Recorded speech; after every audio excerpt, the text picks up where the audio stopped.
Everyone, your attention, please. Come in, come close, listen up, come round. Welcome to these Europe Day celebrations here at the National Liberal Club. I am Mike Goldsworthy, Chair of European Movement UK, and I'm here with Cecilia Zastremska. Yastremska. I got it close. I'm just going to go with CJ, but I do need to work on that. And Cecilia is the new president of Young European Movement, just elected. So please give her a round of applause. And Cecilia and I will be your hosts for this evening, introducing the speakers as they come up in the various different rooms. And do feel free to approach us at any moment. This is all a big family here. But first, before we get to the speakers, could we please have a word from the chair of the National Liberal Club, our favourite KARIN here, who wants to make some announcements? Thank you so much. Good evening and a very warm welcome to Europe Day at the National Liberal Club together with the European Movement. Just one note of housekeeping before I say a few words. We do have an official photographer here this evening. If you do not wish to be photographed, please do let him know. Thank you. So I'm KARIN. I'm chair of the National Liberal Club. We are the most inclusive club in London, established back in 1882. We currently have around 2,500 members. We have over 50 club circles and forums. These range from sport to the arts to culture to literature. We also have over 370 reciprocal clubs around the world. So if you find yourself in Punta Arena, in Anchorage and Tasmania, there's a home from home for you from London. I'm around all evening. If you have any questions about the club, if you would like to hear more of the history, if you would like a tour, if you're interested in membership, please do speak to me. But the main objective tonight is to enjoy our amazing speakers, and I'd like to give huge thanks to Dr. Mike Goldsworthy for all of his support. Thank you. And over to you, Cecilia. Thank you very much and for that warm welcome. I'm going to make a couple of opening remarks before we hand over to our incredible set of speakers tonight. A mind stretched by recognition can never go back to its old dimensions. A quote that has resonated with me for a long time, and I expect this will mean something different to each and every one of you.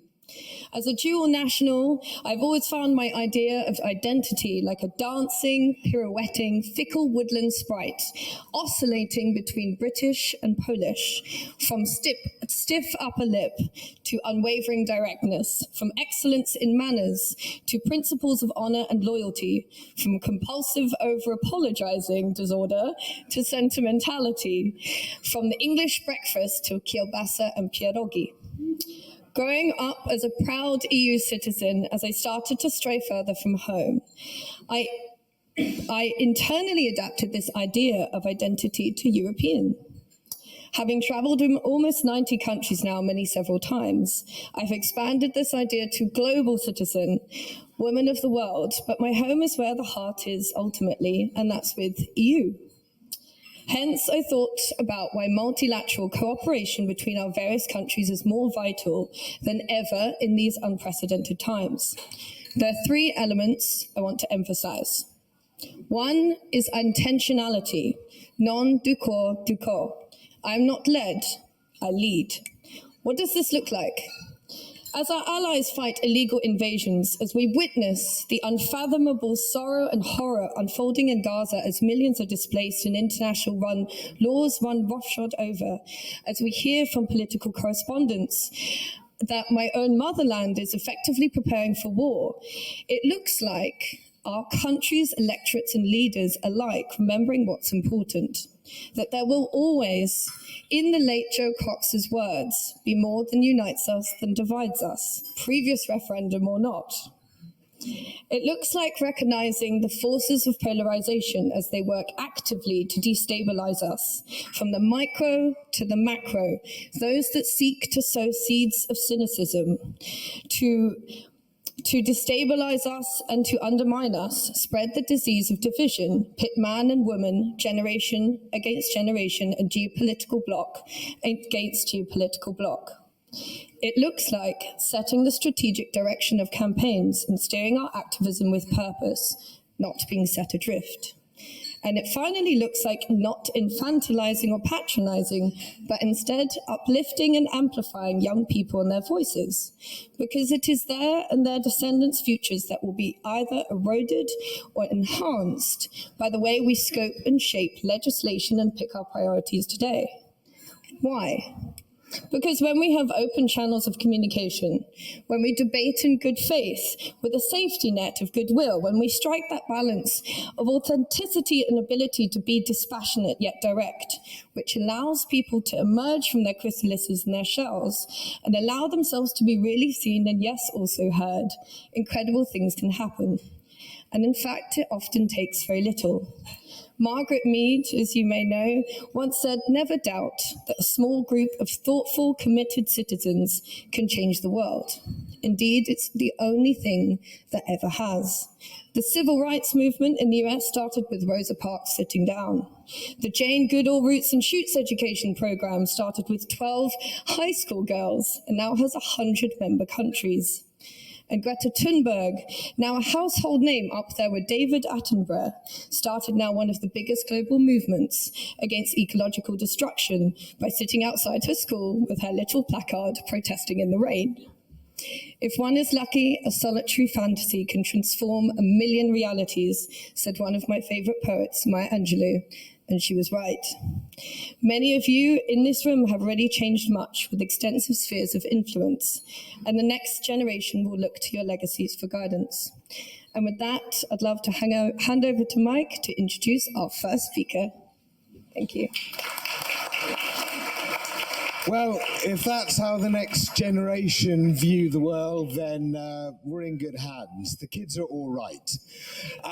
So our first speaker tonight, very appropriately, is a vice president of European Movement UK, but also a bastion of liberal democracy. But furthermore, in the cross-party spirit of European Movement UK, Vince Cable here started in a conservative family, then picked up the Labour Party, joining the Labour Party, working for the Labour Party, left the Labour Party going into the SDP, which then merged with the Liberal Party, so became a Liberal Democrat, which then went into a coalition government with the Conservative Party, full circle. Before he then became leader of the Liberal Democrats. But while he was in the coalition government, he was, of course, the Secretary of State for Business, and he knows full well the importance, back on camera, hi, full well the importance of this European Union in terms of values, in terms of economic, in terms of common defence. So it's absolutely appropriate that we kick off this evening with Sir Vince Cable.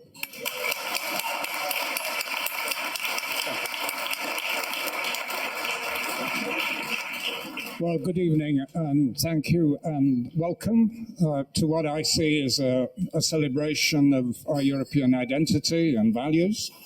And I mean Europe in a wider sense, Ukraine, and also Britain, let's not forget. We are still a European country, if not members of the European Union.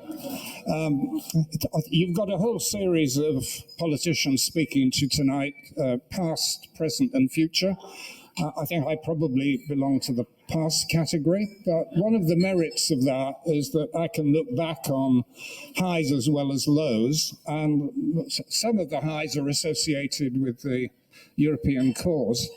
And there was one occasion in the last European election when I and our party were doing really well. And at the last moment, my team said, we must go to the part of Europe which is unambiguously Remain, which was Gibraltar. So I was packed onto a plane to go to Gibraltar to celebrate the upswing we were getting. And if you go to Gibraltar, you know you have to change planes at Malaga.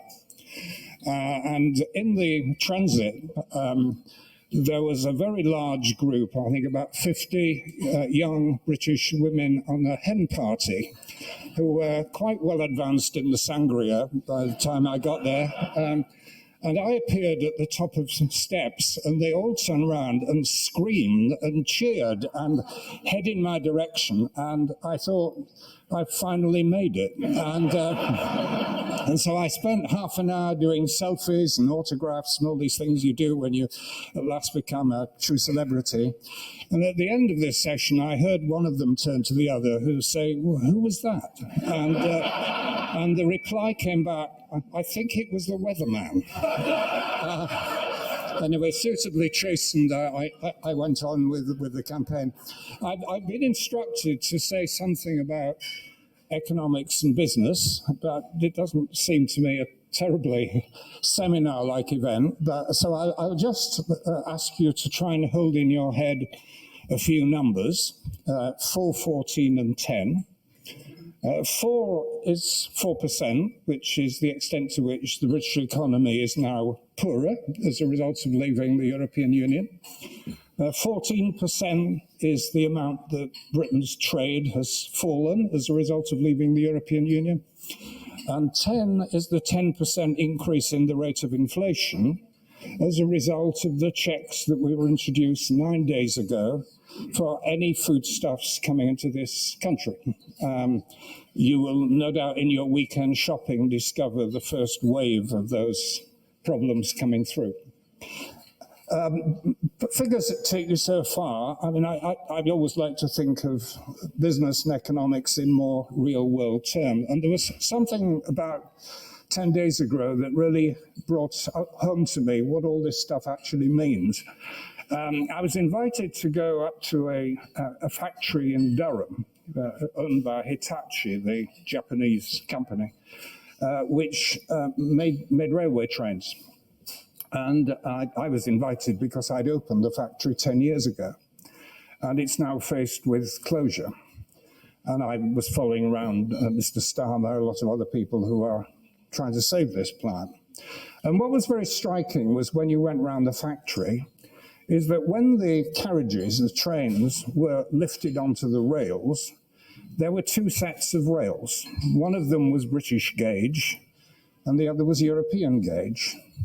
And what's happened to the factory is that they established themselves in UK. It was a great vote of confidence in the UK and in our industrial strategy and so on. But because they knew that if orders ran short in Britain, they could export to Europe. And of course, now they can't. And the factory faces closure. 2,000 highly skilled people in an area that is not rich in jobs now face unemployment, unless Mr. Starmer pulls off some kind of miracle in a few months' time. But that is, you know, Europe in reality and what it's actually meant for a lot of people. I'd also like to say a little bit about Liz Truss. Now you may say why, but one of the reasons is that I'm in competition with her in the non-fiction bestseller list. And it is a bit of a cheat, actually, because she ought to be in the fiction section. But anyway, we're in competition.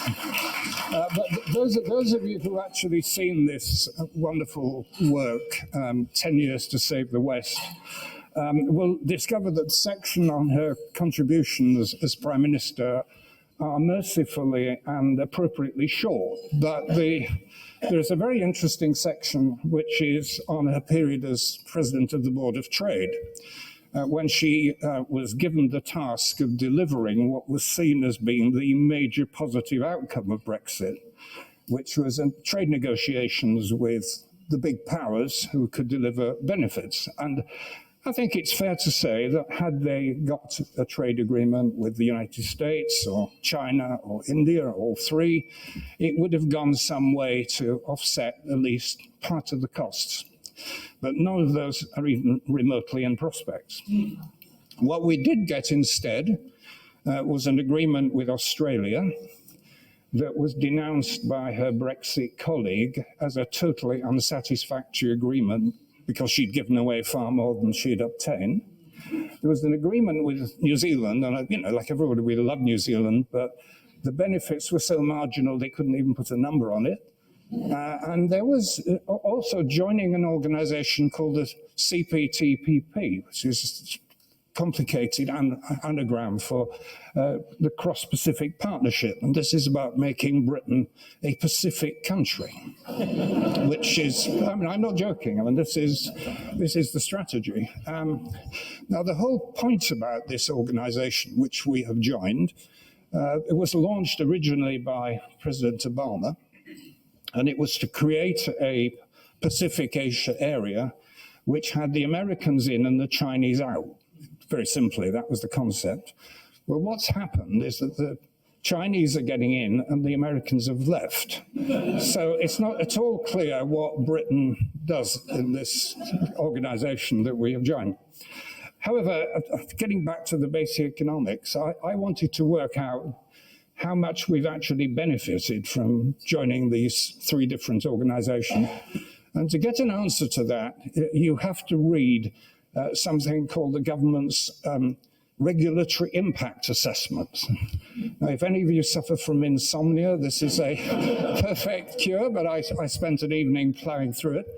And what it actually said is that on pretty optimistic assumptions, these agreements will produce benefits to the UK, which are about 1/40th of the cost of Britain leaving. And that is the reality of the negative experience that we have had. But I don't want to be negative. This is a positive occasion. It's a forward-looking occasion. I'm hoping you're going to enjoy the evening. We're here with a common cause, and it's a positive cause. It's not about looking back with regret and nostalgia. It's about looking forward and trying to rebuild and recreate the networks that we had and were so beneficial to this country. But thank you for listening, and enjoy the evening. Now, everyone stay exactly where you are, because I love it when an evening goes off script so early on. Because Guy Verhofstadt has rocked up here, he's swung in behind me and was like, Mike, why are you keeping me till 9:30? And I said, what? And he goes like, yeah, I'm here now, come on, let's just do it, have the Liberals together up on stage. I was like, okay, well, I'll talk to the tech people, but yeah, we can make that work. And at the same time, our co-vice president, alongside Vince here, Dominic Grieve, just rocked up, and he's only got about 10 minutes with us because he just finished a webinar downstairs, comes up here, and then he's off, and I want you all to hear from him as well. So this is what we're going to do. We are going to have 1.5 minutes from Dominic Grieve right now to say hi, because you all need to see him and we all love him. And then we're going to go straight on to Guy Verhofstadt right now. But don't worry about that 9:30, 20, whatever it is, slot in the evening, because like I said before, Cecilia and I are here for you, and we're going to do a lovely big wrap-up of the evening and tell you about European movement, young European movement, and all of that. So you are getting a lot more entertainment than you bargained for. So, Dominic, if you could come up and say a few words, that would be lovely.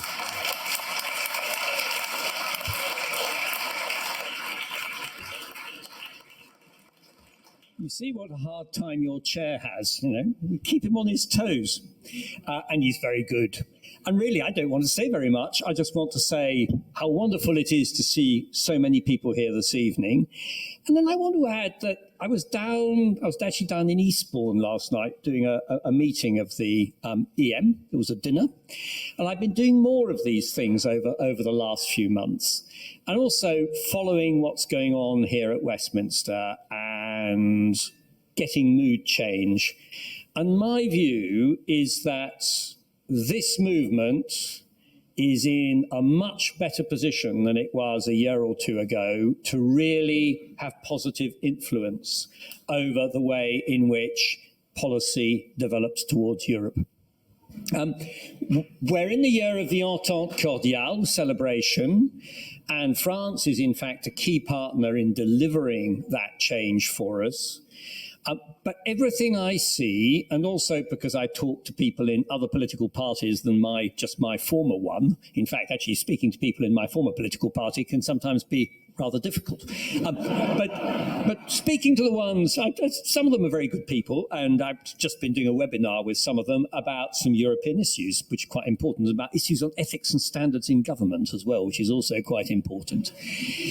So, I believe passionately that this movement can be of influence in exactly the same way it was in the 1960s and 70s. And the mood is quite clear. Everybody who bothers to look knows that Brexit hasn't worked. And therefore, we've got to put it right. And we've got to do it by gentle persuasion, aimed particularly at those who may have taken the wrong decision, did take the wrong decision back in 2016. And I think they're now receptive to listening. And for all those reasons, I think the future of this movement, and if we can get in more members, is a really good one. And that over the course of the next 12 months and beyond, with the likely change in government, in fact, more than likely, I think it's almost certain, thank goodness, that we will be in a position to take things forward along the lines that we have been arguing for so consistently and for so long. Thank you so much for coming. Thank you for your support.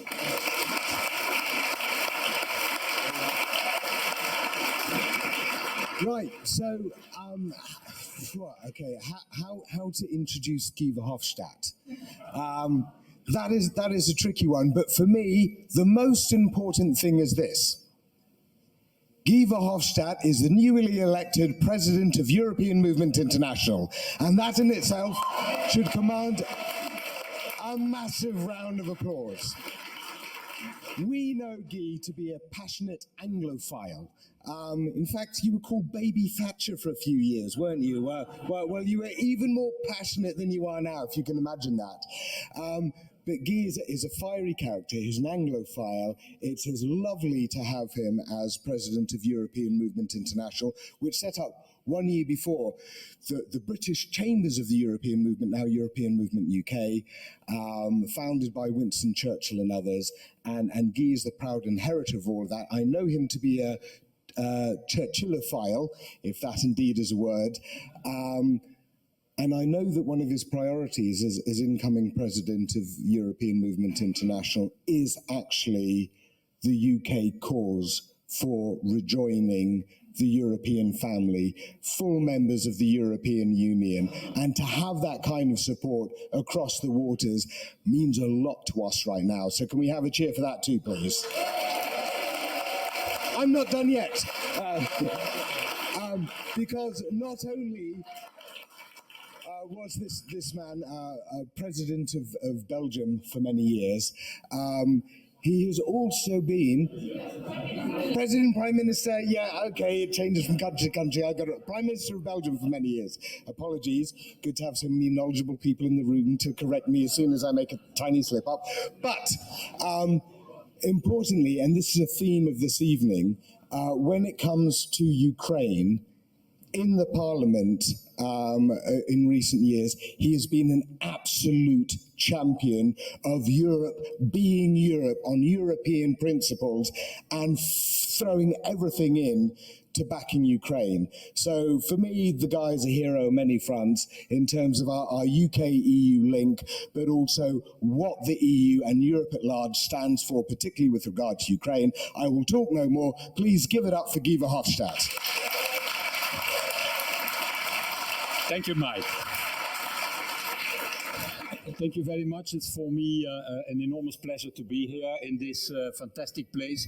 The Liberal Club was founded by Gladstone. Churchill was a member, but not always. So it's a little bit like Vince Cable, though came in, went out, and so on and so on. And very famous apparently for champagne drinking and whiskey product consumption. I've read that a few moments ago. So I'm very pleased to be here. Certainly as the chair, the president of the European Movement International. And why? For the simple reason that I have to be here is that the biggest section of the European Movement International is the UK section. So there is no other section with 22,000 members in Europe. than the UK. So it's the most important member section of the European movement. So I have to be here, otherwise I cannot be re-elected in a few years of time. I need Mike and his support to continue the work. And the work in Britain is very simple. There will be a day of rejoin.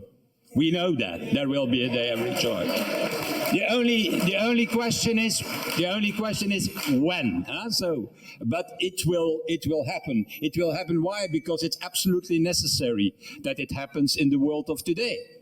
This is not longer a world of 198 nation states. Sorry, this is a world of empires, a brutal world. A world dominated, or where China was a civilization, Han, India, Russia, who thinks it's an empire, the US, who is an empire, who all economically, military, technologically want to dominate this world. And there is one question: what will be the place of Europe in this?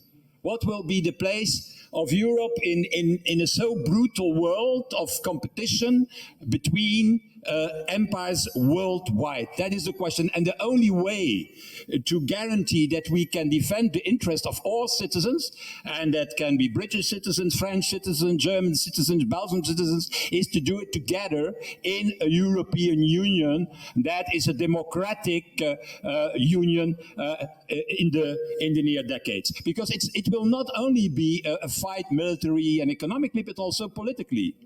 Liberal democracy, for the moment, is under pressure. Let's be honest.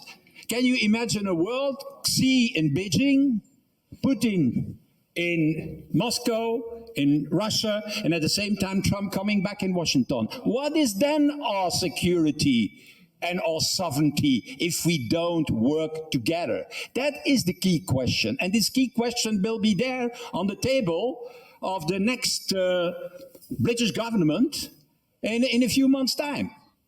And will be on the table also of the next European Commission. So it's quite an historical moment that we will see by the end of the year, beginning of next year.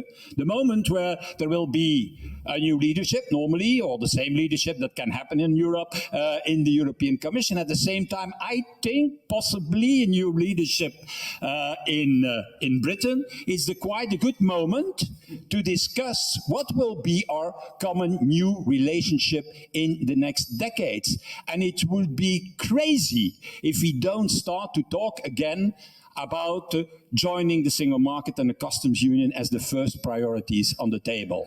So to undo the stupidity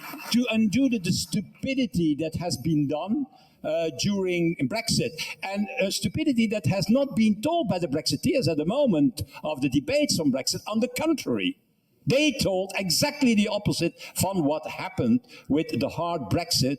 That is the reality of today. And I'm very sure that that will be the upcoming work in the next week. And then on defense.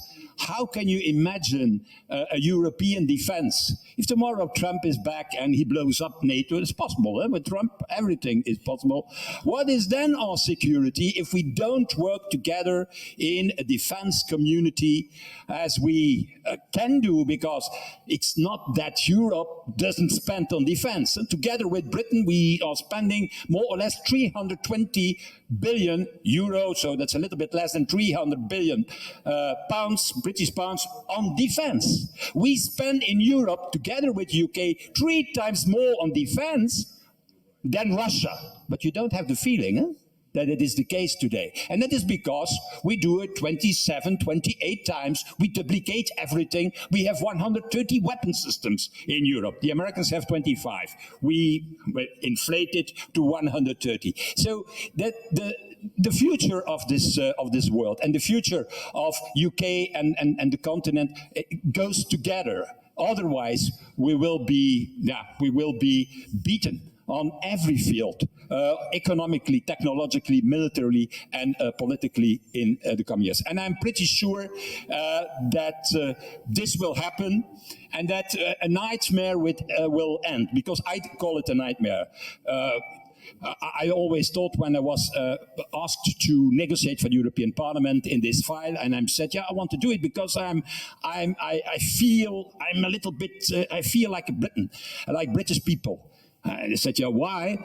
That was David Davis who asked me that. Why you feel like a British? I say, yeah, I'm racing.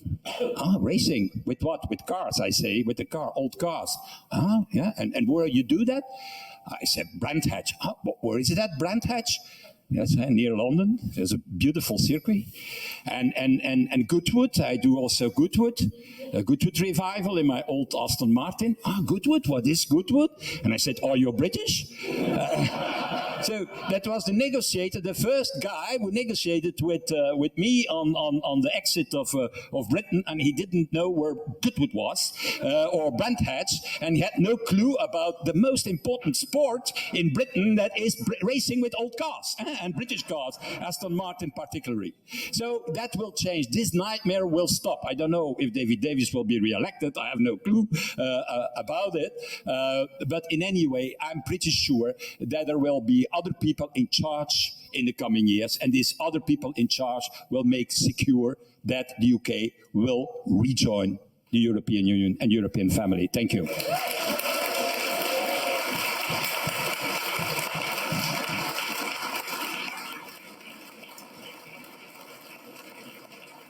Applause well deserved. Thank you, Keeper, for an incredibly insightful and impassioned speech. Prime Ministerial all the way forwards.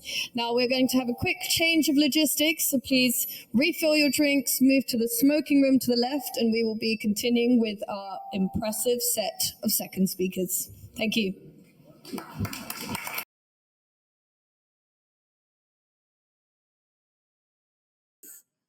We now have our next speaker of the evening.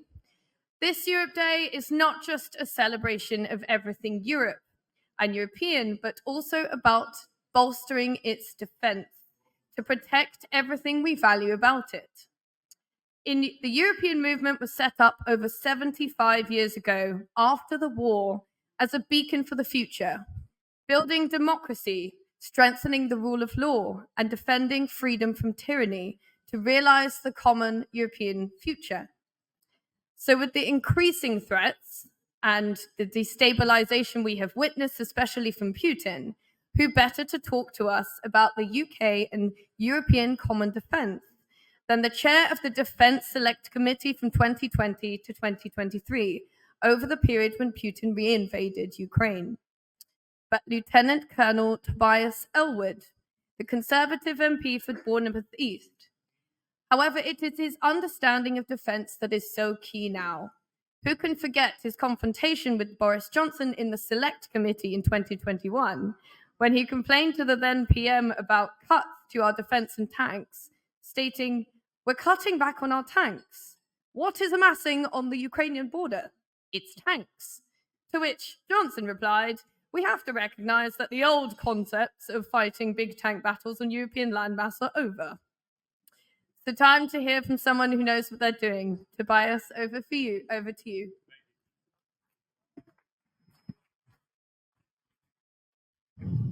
Well, ladies and gentlemen, my name is Tobias ELLWOOD, and I'm a Conservative. It does feel like that, doesn't it?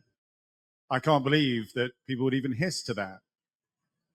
It is a pleasure to be here, and when we come to international security and indeed defense, there is far more that overlaps all the parties than divides us, and that's very important for us to understand. And before I move on to defense, I just want to say something about British politics, because it isn't in a great place. We do need to attract the brightest and the best. We're going to speak about some of the challenges that we face in this country, that we face on the continent. And we do want the best to step forward. And at the moment, they hesitate to do so. And the reason why is because they're put off by the way politicians treat each other, the media as well, but simply because it doesn't look like a worthwhile career. You look around the walls here today and you see some of the giants in the past. I'm looking at Gladstone and Asquith. We've got Lloyd George behind me. In my own party, we have Baldwin, going back in time, Disraeli, Peel, you've got Churchill, of course, and going through to Margaret Thatcher and Attlee, Tony Blair. These are giants of characters that have taken our nation forward. So I'm just going to pause there for a second because there are some people talking.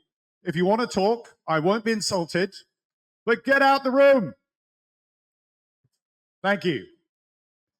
Now that I've got your attention, I just make it very clear that it does look in our history like we have greats, real giants that look after number 10, take the nation forward. But in between those, we have other prime ministers that simply hold the fort, if you like, waiting for greatness to reemerge. We need greatness to reemerge because of the challenges that are coming over the hill, because of where our world is actually going. Now, victors write the rules. Victors write the rules. So after the treaty, after the 30 Years' War, we had the Treaty of Westphalia. That kept Europe at bay. It was the agreed set of rules that countries would abide by. But eventually, countries, errant nations, leaders chose to exploit the differences and war began again. Then we had the Treaty of Utrecht in 1713. That lasted for a couple of generations. Then we had, of course, what Napoleon did. That led to, again, the need to Western nations, some nations, to bring peace back. And we had the Vienna Congress of 1815. That lasted for a certain amount of time until, of course, the First World War, we had the Treaty of Versailles. How long did that last? Only a couple of generations. And then we had the Second World War, for which we then had the Bretton Woods organizations, the rules-based order as we know today. And I say today that those very rules that we enjoyed are now being tested and now being exploited. They are out of date. Which nation, which leader is going to have the courage to lead the charge to update them? Because right now, we've had 30 years of relative peace, really, and we've become complacent and we've also become risk averse. And three countries that don't necessarily have a lot in common. That's a Chinese communist state, a Russian centralized dictatorship, and of course an autocratic, theocratic Republic of Iran. Iran, China, and Russia. Not natural allies in any sense of the word. Know your history? Russia and China, they were at loggerheads over the interpretation of communism only a few decades ago. But the absence of us having a strategy as to how to update our global order means that it's fragmented and our world is looking like it could splinter into two spheres of competing influence. That is the wider challenge that we face. Unfortunately, where politics is going, because it's done on electoral cycles and so forth, people are becoming more independent, more siloed, more separate from the rest of the world. And if Donald Trump gets elected in the United States, we're likely to see more of that. If ever there was a time for European nations to start to work together again, it is now. It is now. And Britain has a role to play. Whatever your views are on Brexit and so forth, that's the politics of it. The bigger security threat that we need to get our heads around. And if we don't, then we are in for an extremely bumpy decade because other nations are looking to see where things will fall over the next decade, over the next 10 to 20 years. The global south are watching, waiting to see whether China is really going to be able to advance its influence and other nations to join that, or is the West going to pluck up courage, update its global order rules, and invite an off-ramp that allows us to avoid World War III? That is the challenge that politicians and parliamentarians need to face. And I go back to the starting point. We'll only do that if we actually attract the best and brightest. All those names, all those prime ministers of the past that we've had, they gave up industry, academia, the military, economics, to give up politics, to give up their work to enter politics. We need the next generation to do the same. And right now, people are put off. It's up to us as a nation to attract more and more people into the world of politics so we can indeed show the leadership that's required. And Ukraine is a great example of that, of us starting to hesitate to provide the support that Ukraine requires, because Russia is resorting to type. If you played that game of Risk, the green area is pretty hard to defend. And Russia, through its history, has recognized that. Whether it be the Mongols, the Swedes, the Poles, Napoleon, or indeed Hitler, they constantly, it's in their mindset that they will be attacked unless they attack. And you saw this. Ivan the Terrible went east. Peter the Great went north. Catherine the Great went south. And of course, Stalin went west. And all that Putin is doing is emulating his hero, Stalin, to extend his influence over Europe. And it does affect us. Look how food prices went up because those grain ships couldn't get out of Odessa. And it's not just Ukraine, it's other areas of conflict around the world where we're struggling to deal with the red lights that are flashing on the global order dashboard. We cannot continue to be so risk averse. We have to recognize where our world's going, and we have to invest in our defense. And that is something I hope that whether we're being in the Liberal Party or indeed in the Labour Party or indeed in the Conservative Party is something that we can all unite about. Because if we don't, as I say, Russia will take advantage of our timidity. China will exploit its own interests in the East Asia. And of course, Iran will do the same in the Middle East as well. These are the challenges that we face. This is a statecraft that we now need to rekindle as we saw during the Cold War. That's what I'd like to see any government do, whatever happens the next election. Thank you.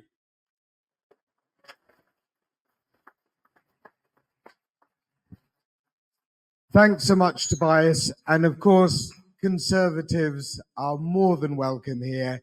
I would like to say, and I'm a Labour Party member, but looking back at our history at European movement, it is very obvious how many Conservatives were there right from the start in the formation, not just of the Council of Europe and the first ideas about the European Union, but also the ECHR. In fact, it was European movement itself that put in the first draft of the ECHR to the Council of Europe, written in French, including Winston Churchill, David Maxwell Fyfe, Lord Leighton, Duncan Sands, a whole cast of them. So throughout history, this cross-party cause of fellowship for mutual investment, mutual understanding, mutual protection, and now mutual defense has been recognized from the start, and it's so important. And God, this is an annoying sort of echoey thing. Like there we go. That's what was bugging it. But what Tobias has said is a very important prelude to something that we have for you here. We wanted Kira RUDYK, a Ukrainian MP, to be here this evening. She wanted to be, but couldn't. But we do have a video from her to you, to all of us this evening. And on this Europe Day, we thought there was, thank you. And on this Europe Day, we thought that this was a really key part of what we're talking about. Much as we celebrate Europe and everything positive that it embodies, it's also got huge responsibility loaded with it. And I want all of us to embrace that responsibility. And Kira RUDYK here, you may have seen her across social media or across your media. She's a passionate ambassador for her country currently facing the Russian aggression. She has seen it up close, very close. So please, this is an address to you from Kira RUDYK, MP in Ukraine. Hello, dear friends.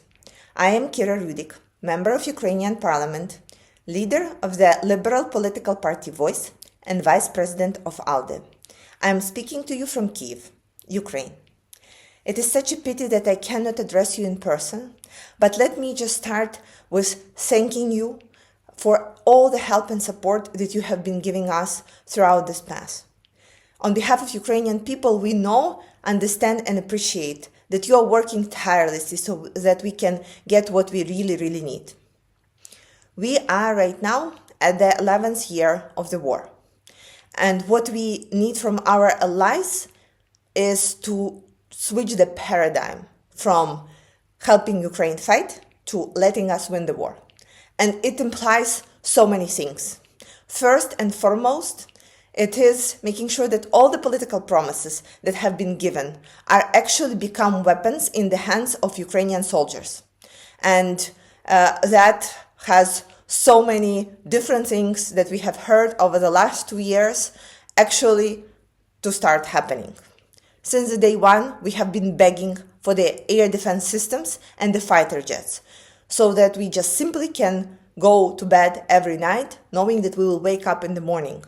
And it is not given in Ukraine right now, and we still, every single day, desperately need those systems. The Patriot systems, additional air defense systems, and of course the fighter jets that have been promised and promised and promised, and they are right now hopefully be delivered to Ukraine at some point this summer.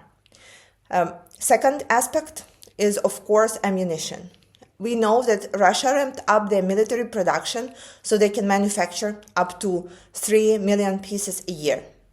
Unfortunately, our democratic allies can only do about 1/3 of this amount. And as you can imagine, even if you are a genius military commander, if the difference between the ammunition pieces is 3 times, it is incredibly hard to gain some initiative at the battlefield. So what we need in this matter is for the military production in the countries of our allies to ramp up accordingly. And we know that it takes time. But for us, we have already been fighting for 10 years to win this time. And so for how long do we need to sacrifice our men and women so that we will give enough of the time for the military production to be at some comparative weight? Third point is sanctions. We know that Russia's economy was stronger than anticipated, and most of all it was stronger, and they are able to continue manufacturing missiles and weapons because they are able to get what they need, the particles for it, from the Western countries, maybe paying a little bit more, maybe jumping from through more of the hoops, but they are still able to do that. We have seen some of the sanctions working very well, and it was where there was a total control on them. So we really hope that it will be possible to put the right pressure so that Russia just simply cannot get what they need to manufacture more of the weapons to get and kill us. Next step of letting us win the war is making sure that Russia's assets are being confiscated and used for the sake of Ukraine. We understand that our allies cannot indefinitely support us, making sure that you're getting into the pockets of the taxpayers. We know that, we understand that. This is why we offered this solution of confiscating Russia's money, making sure that Russia is paying for the rebuild of Ukraine, paying for helping us to win the war. And there has been a progress in this matter, but still there was not a dollar that has been sent to Ukraine that has been out of Russian money. And we need to make sure that this happens. And I want to remind you that when the Congress have voted for the support of Ukraine and delivering us a 61 billion package, Russia's propagandists were crazy not about that. They didn't care about more weapons being delivered to Ukraine. They only cared about the confiscation aspect and about them and their allies losing some of the money. So this is exactly where it hurts, and we need to hit them where it hurts. The next item is the energy infrastructure. And as you know, right now, we are in a terrifying state where the majority of our infrastructure is being destroyed, and the Ukrainian energy grid is in one step away from the blackout state. It is absolutely devastating, and we need to be able to prepare for the winter. The question is, how do we do that? And that ends up in getting and needing more air defense systems so that not only we can protect our citizens, but also that we can take care of our energy infrastructure. It is incredibly painful to be sitting in a bomb shelter, not only hoping that our air defenders will be able to take missiles down, but that they will have a means and having enough of the missiles from our side to take them down. And they wouldn't have to look over their shoulders in saving some of the missiles for something else. It is incredibly painful. On a last and personal note, some of you know that on January 2nd, there was a missile hit near where I live. It was a Russian missile Kinzhal, and it was one of the most devastating experiences of my life. My windows were pulled out of their frame and thrown into the middle of my room. Part of my house was destroyed, and we spent a lot of time and efforts on rebuilding it. Right now, I'm sitting at the rebuild room, where we put a lot of Ukrainian items to show once again that life prevails over death and that our spirit cannot be broken by the attacks that are there to break us. So this is my room. And not only we were able to rebuild it, we were able to make it better. And I'm so grateful to everyone who was there to support me throughout those times. And also, I want to assure you that the spirit and the feelings that we have and our goals, they have not changed. We are here in our country, in our land, with our freedoms. We are willing to win the war, and we have already put so much to make sure that it will happen. We already have paid an enormous price. So there is one path for us, is to win the war.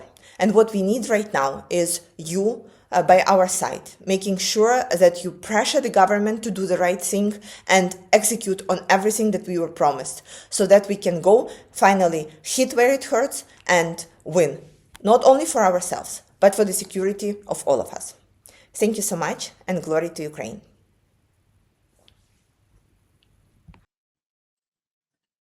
Okay, ladies and gentlemen, we are ready for the last but not least, final speech of the night. Lord Neil Kinnock, what a treat to have you twice in a day. Neil, thank you for everything that you do and have done, and for talking to us at Young European Movement earlier. In fact, we had him at 11 a.m.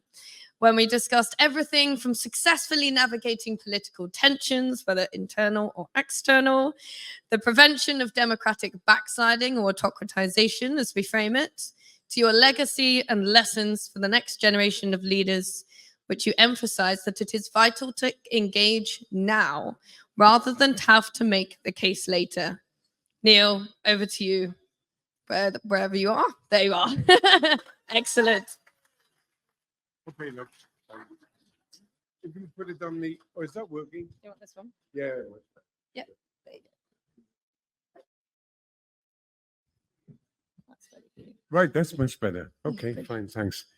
Cecilia, thanks very, very much for your introduction and the reference to 11 o'clock, as if that was dawn for me. I have to tell you, I'm up a few minutes before 11 every day. I make a habit of it. And it's wonderful to be here this evening.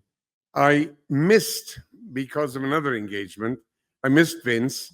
I got here halfway through a marvelous speech by Guy, who is a patriot for Europe. I think that's the best description for him. And someone whose interventions since the appalling day in June 2016 have kept our spirits alive. And it was good to listen to Tobias as well. And indeed, the fact that this European movement doesn't have party boundaries. We make an exception in the case of reform, I think, but they were. Not to be exclusivist by any means, but just to show good taste. And it is a source of strength that we, and I say this as a tribally partisan 82-year-old who's never been anything else, it is a source of strength that regardless of our party affiliations or lack of them, that we are together in this effort, not only to assert our values and our convictions as people in pursuit of justice and upholders of democracy, but now having to defend our convictions and our values, and hopefully doing it more assertively and convinced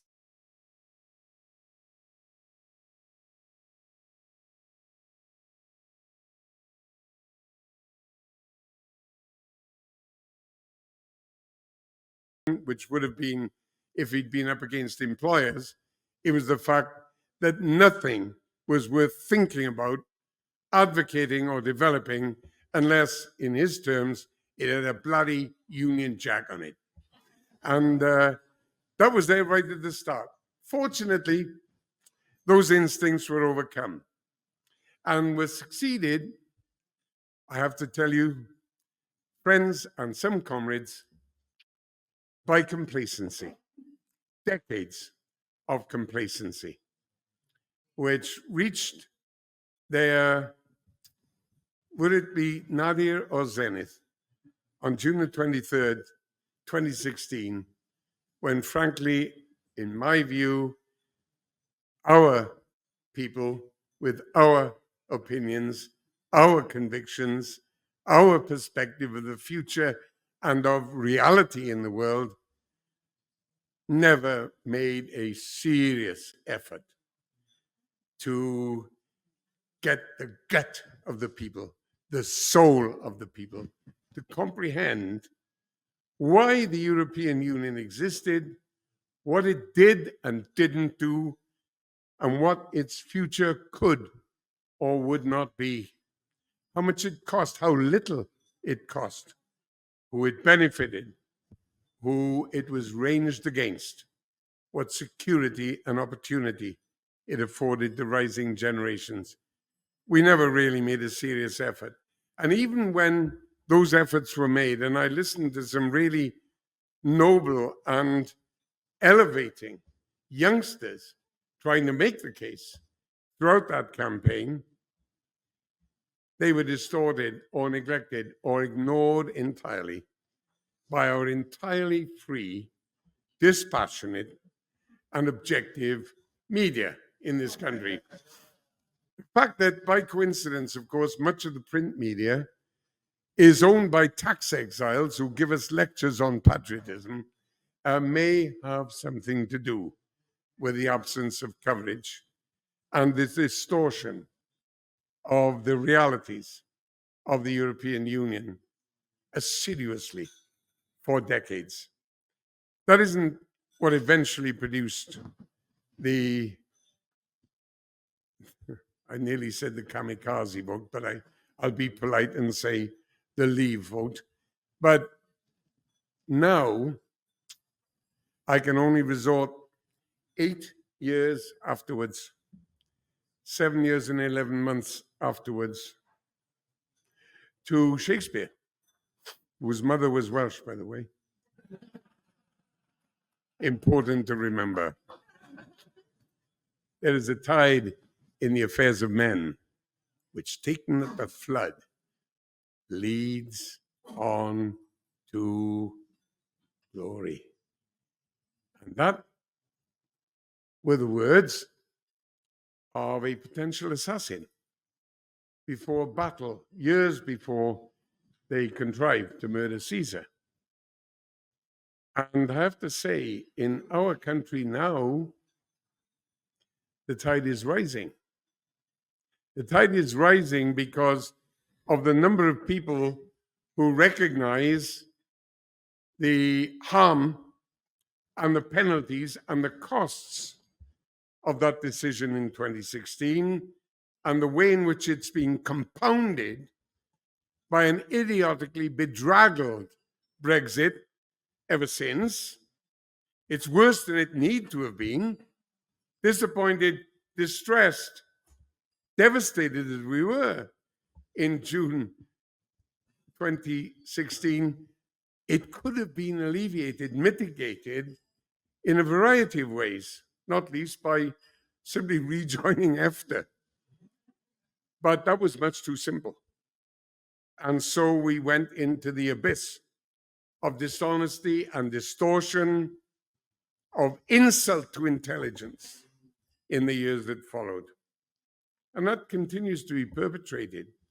You only have to pick up some of the tabloid news, all of the tabloid newspapers today, and see that intelligence, the reality of what surrounds our people, no matter where they live in our country, or what their level in society or economic prospects are, they are being insulted because they're being lied to day by day, edition by edition.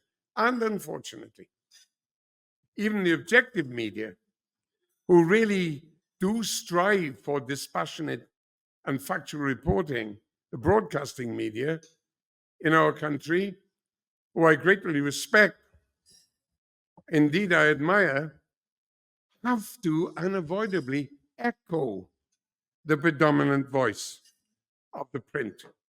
They try to escape it. Many of the most fastidious of those highly talented journalists, but nevertheless, you can hear the resounding call of the front page, of the editorial, of the fat headline, and the distortions and downright lies, it must be said, that go with it. But the tide is rising.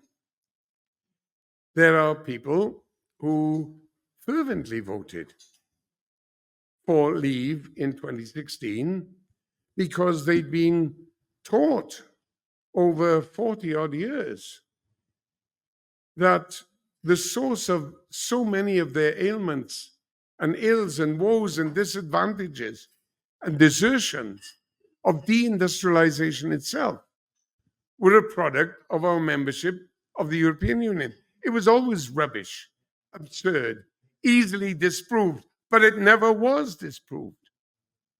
All the great pro-European speeches made by pro-Europeans were, generally speaking, made on the other side of the river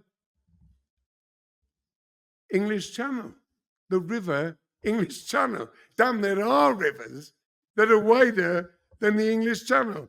And we are separated from reality by that flow of water, which in some places is so shallow you can walk through it. I haven't tried. I mean, I would have tried, but I know that the son would have said, Kinnock fails to walk on water. So I didn't make any serious effort. But that's accumulated. And the second reason why the tide is rising is, God bless them, Celia's generation, the changing generations. Sorry, Cecilia. My granddaughter will never forgive me for getting that name wrong. But that's the reality. Those who voted in their young age in 2016 only voted profoundly, conclusively in one direction. And as the polls are taken now, and as the opinions are asked now, the level of commitment to wanting another referendum, another opportunity to choose, that's what they really want, and of wanting to vote for re-entry into the European Union is rising. It's remorseless. Time is on our side. And time really matters, because those of you who are old enough might cast your minds back to the early 1970s, when I was campaigning, of course, against the common market. I can go into the reasons for that. They were pretty stand-up reasons. I was wrong. But the only thing I ever got really right in my life was marrying my wife. That's and after that, I realized what an error it was, But the British people, fortunately, had voted by a 2/3 majority to remain in the European community. And so I proceeded with some difficulty to persuade my party, some of them with devout quasi-religious belief in being outside Europe, as if that was geologically possible, to convince them that our future was in the reversal of our policy. Took quite a time, lost some friends, made some friends, generated some enemies, which was never a particular problem. My wife used to say I could start a fight in a room by myself, but that was never true. It's never true, of course. But the fact is that my party, I'm proud to say, did become the biggest, most pro-European party in the United Kingdom. And we made friends, not just friends here, but friends with those people who were our cousins anyway. Willy Brandt, Willy Brandt, and the leaders of the other European community countries began to trust us, and they were willing to work in real cooperative alliance with us. Helmut Kohl, not of my politics, but of my aspiration, they were willing to work with us, and that went across the continent. And it was a decent place to be, but those who were against it, right from the early 1970s, had developed and nourished their sectarian detestation of abroad.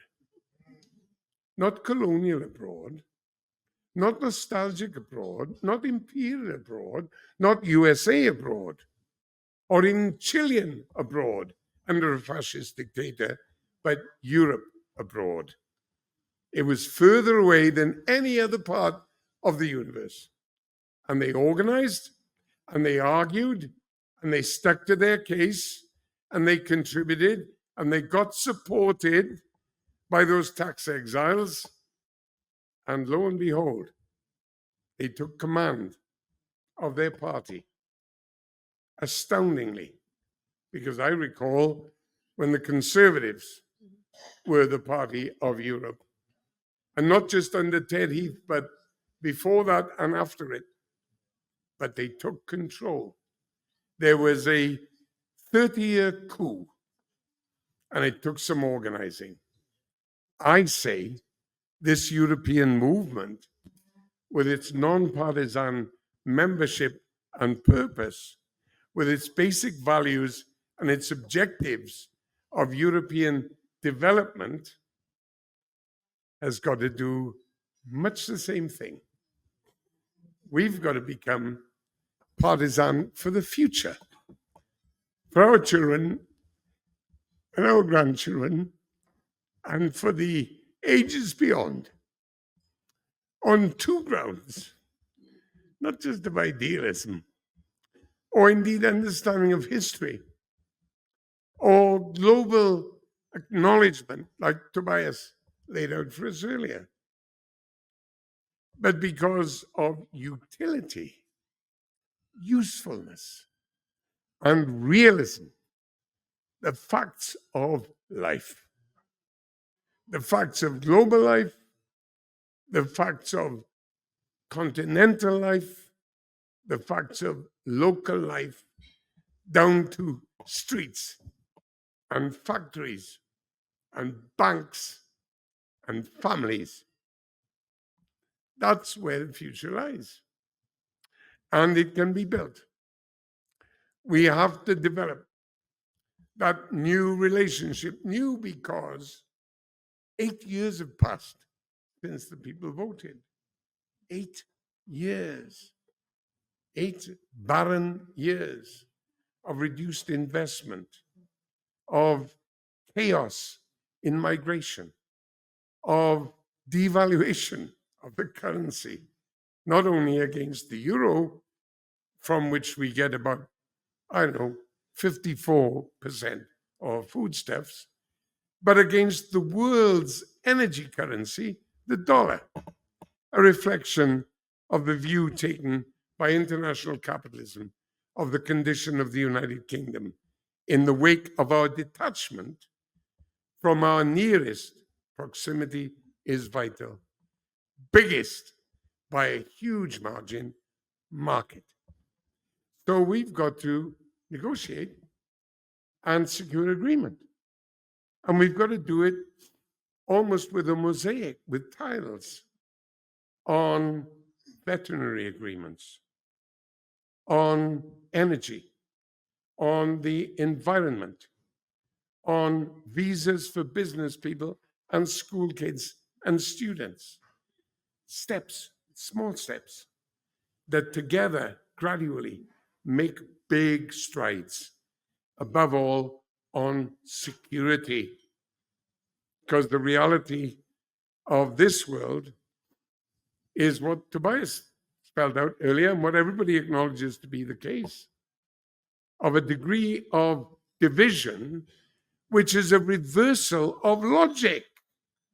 Science and the environment and the fragility of our planet should be driving politics and people and business and common sense together. And instead of that, because of the distortions of dictators and the stupidity of myopics and the nastiness of nationalism, we're being driven apart. So it's up to that young generation to alter the future. I'm past it. They've got it. They've got it. They understand it. And they will do it.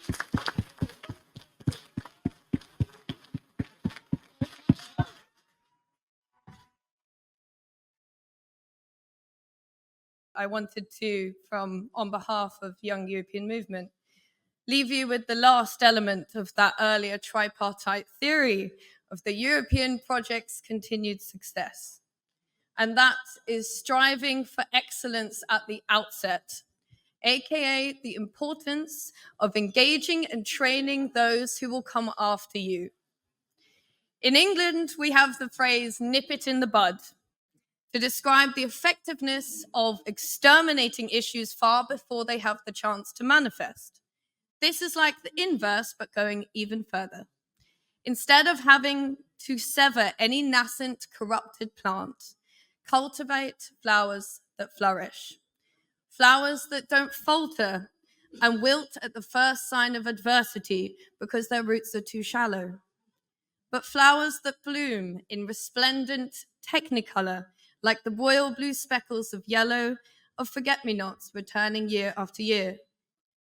Do everything in your power to convey your expertise to those who don't have the roots you do or did in life, the pathways to power. Be generous of spirit with your resources. Throw yourself behind campaigns that champion diversity, and not just in words, but in representational makeup. Include and involve young people and minority groups, and ensure the continuity of lessons learned over time, rather than letting young people reinvent the wheel and then the rest of the car on top. Many of you on this room are so already accustomed to the highs and lows, the peaks and troughs of this adventure that Neil so charmingly called it earlier.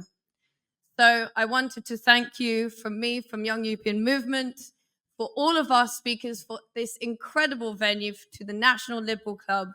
And I think you will agree with me that this has been such a wonderful night. Over to you, Mike. Thank you. Right, you lot, did you have a good time?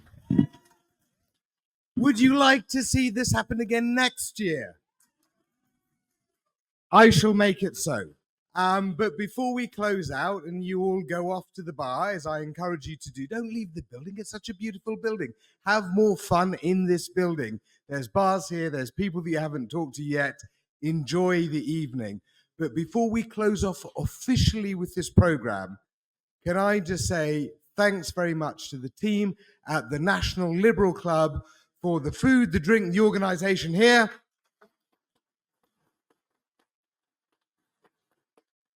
Can I also say a big thank you to Scott over there, buried in the wires and cameras, for handling the digital end of things. And I would like to thank Alex Gunter and Gareth Bell, who dragged myself and Sir Nick Harvey, our CEO, along onto the terrace and said, we have an idea. And I'm very glad that they did. And so thanks to them and everyone who has inputted into this. And thanks to our speakers also. Come on, it's the last round of applause I'm looking for, so that's all you've got to give. And it's been a really, really lovely evening. It's had plenty of its moments, but the most important thing is that regardless of parties, regardless of generations, we are here together. We know what humanity is about. We know what humanity needs. We know what we need to invest in. We know what we need to protect. So please, let's stay together. Let's work together. Join European movement. Join Young European Movement. Join the National Liberal Club. But most of all, even if you can't do that, let's just stay together and work together, because that is the core and essence and essential love in humanity. Now let's have a great evening at the bar. Thank you very much, everyone.